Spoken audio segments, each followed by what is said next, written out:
বাংলাদেশে বন্যা পরিস্থিতি নিয়ে ভারতের পররাষ্ট্র মন্ত্রণালয়ের বিবৃতি।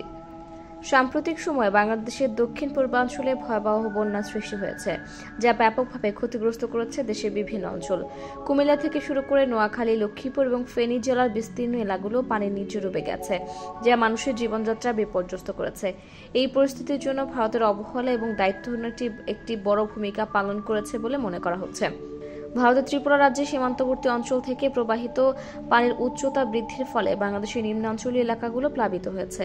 ভারতীয় পররাষ্ট্র মন্ত্রণালয় বৃহস্পতিবার 22 আগস্ট এক বিবৃতিতে দাবি করে, বন্যার কারণ হিসেবে অতিবৃষ্টিকে দায়ী করা হচ্ছে এবং ডম্বুর বাঁধের জলকপাট খোলার ঘটনাকে ভিত্তিহীন বলে উল্লেখ করা হয়েছে। তবে ডম্বুর বাঁধের অবস্থান বাংলাদেশ সীমান্ত থেকে 120 কিলোমিটার উজানে হওয়া সত্ত্বেও বাঁধ খুলে দেওয়ার প্রভাব অস্বীকার করা যায় না। ভারতের বিবৃতিতে আরও উল্লেখ করা হয়, 21 আগস্ট থেকে ত্রিপুরা এবং পার্শ্ববর্তী জেলাগুলোতেও ভারী বর্ষণ অব্যাহত রয়েছে, যা বাংলাদেশের বন্যার মূল কারণ হিসেবে ধরা হচ্ছে।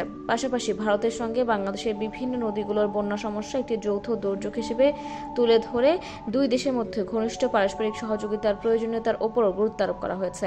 উল্লেখ্য, ভারতীয় বিভিন্ন গণমাধ্যমে আগে জানানো হয়েছিল যে ডম্বুর বাঁধের জলকপাট খোলার কারণে গোমতী নদীর পানি বেড়ে গেছে, যা অমরপুর, উদয়পুর এবং সোনামুড়া অঞ্চলে বন্যা সৃষ্টি করেছে। সোনামুড়া বাংলাদেশের কুমিল্লা সীমান্তের অতি নিকটবর্তী একটি এলাকা, যা এই বন্যার সঙ্গে সরাসরি সম্পর্কিত।